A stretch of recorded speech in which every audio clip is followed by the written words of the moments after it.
Again, a warm welcome today as we gather once again to open up our scriptures and to take a look at our life as individuals and as a church.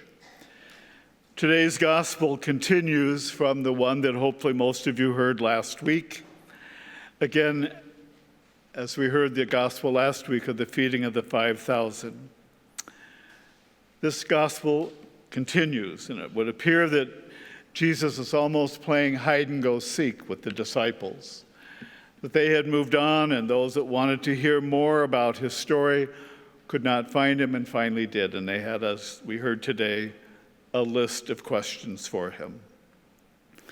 Last Sunday's gospel from John, the familiar story of the multiplication of the loaves and fish, might have been read as a call to take extraordinary action to relieve the dire situation of world hunger. A few facts to consider before we would so mistakenly believe, let alone say out loud, that in those situations that we would say we are just starving because our restaurant reservation has to be 30 minutes later than we had hoped for. And we would say, we're starving. I think not. There actually is sufficient food produced in our world to adequately feed everyone. And most times we don't really consider that to be the case.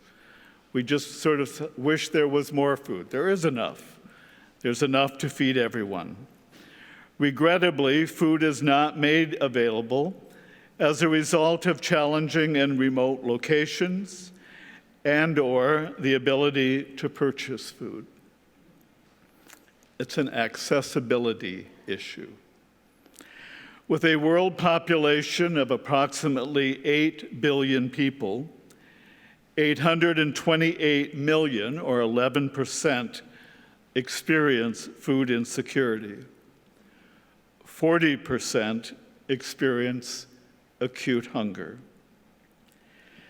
6 million children under the age of 5 die from hunger-related causes every single year. That's twice the population of Los Angeles. Die every year. The UN predicts that we will fall well short of our goal for zero hunger in 2030.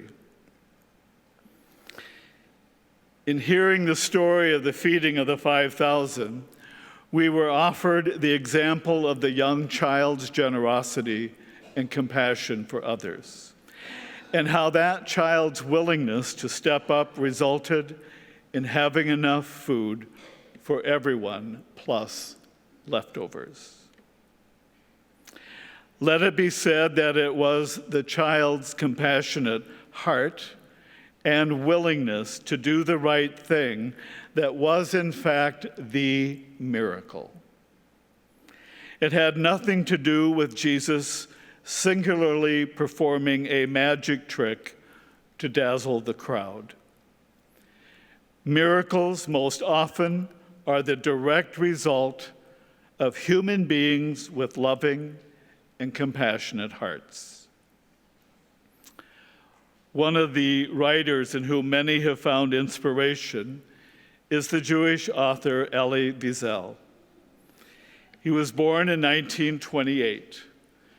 As a teenager, he survived the Nazi death camps and later became a prominent religious thinker and was awarded the Nobel Peace Prize in 1986.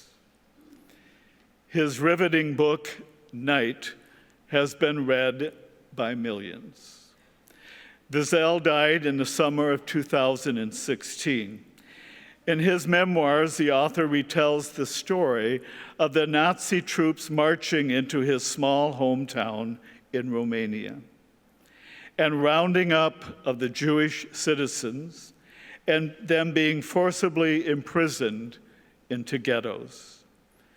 And ultimately, deporting the men, women, and children to death camps in sealed boxcars. Perhaps some of you have had the honor to experience what's called the Shoes on the Danube. This is located in Budapest.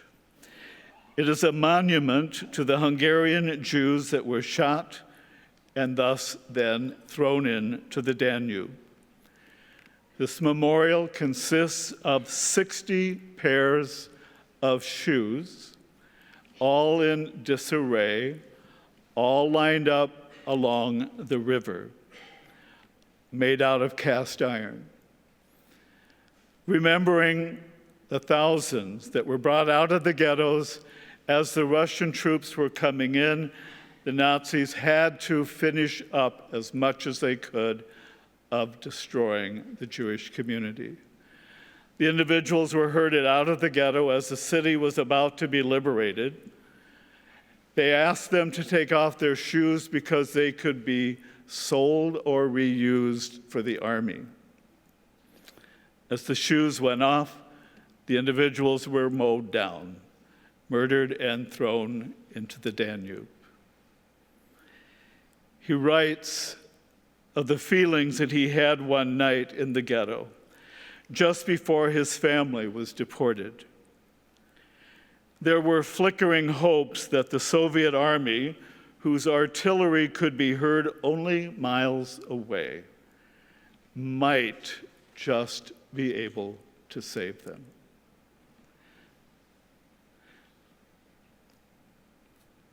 Wiesel recounts in his inner thoughts in those final nights before deportation, and I quote, "To be saved, that would be too beautiful, too miraculous.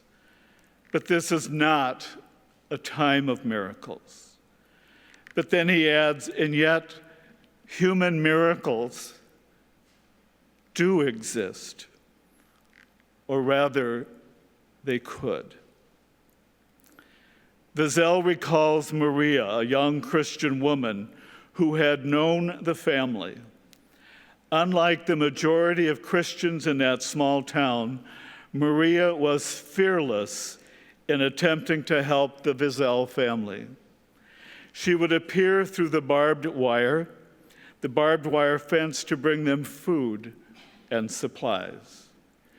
The author recalls that it was a simple and devout Christian woman who saved her town's honor. But this was not a time of miracles. And yet, human miracles do exist, or rather, they could. In Paul's letter to the Ephesians, we hear a key understanding as to how our faith is meant to transform us as well as our world. How might human miracles happen? Paul encourages us, be renewed in the spirit of your minds and put on the new self created in God's way, in righteousness and in holiness of truth.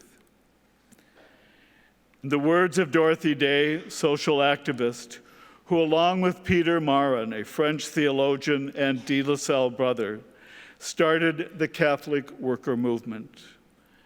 These words from Dorothy Day: "The greatest challenge of the day is how to bring about a revolution of the heart, a revolution which has to start within each and every one of us.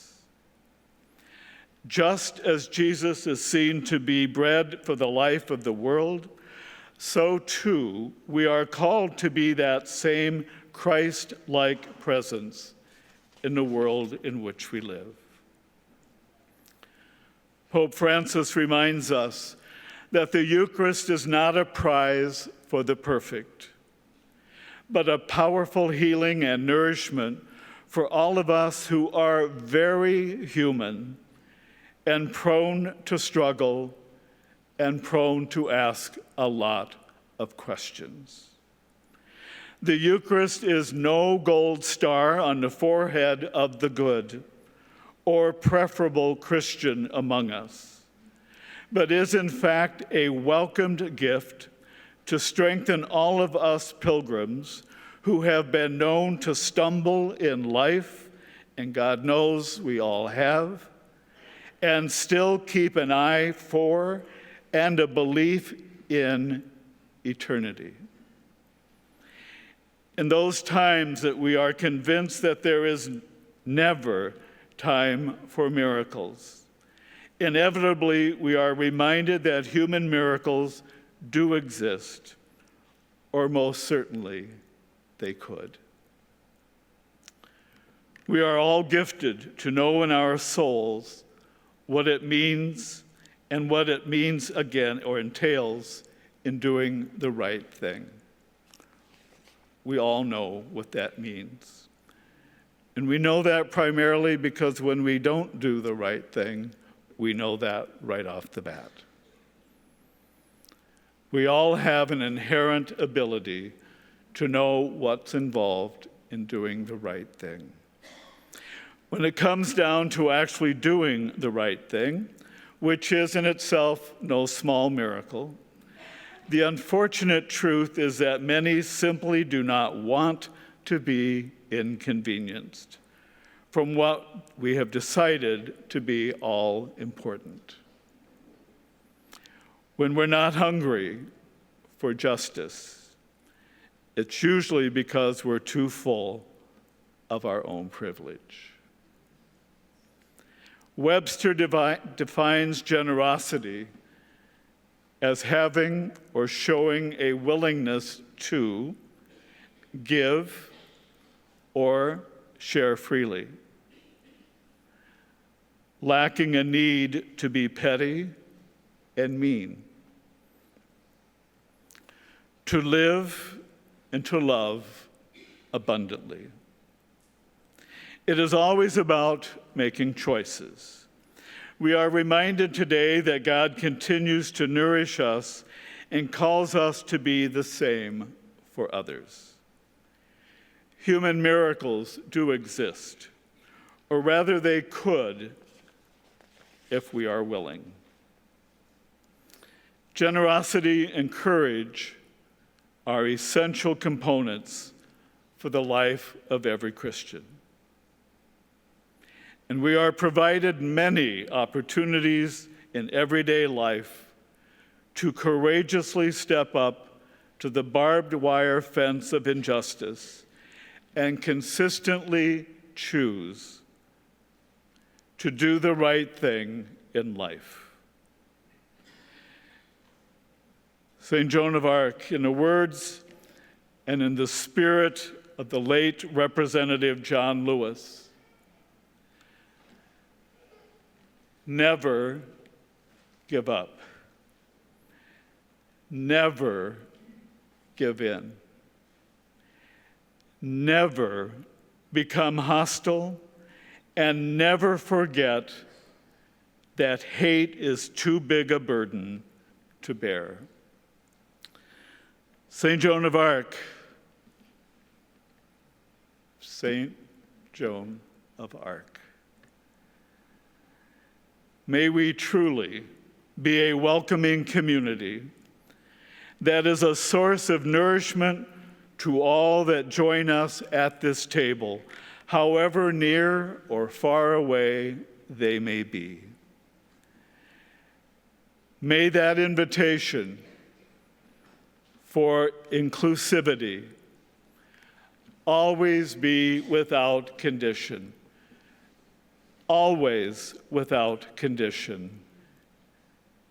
Period. Amen.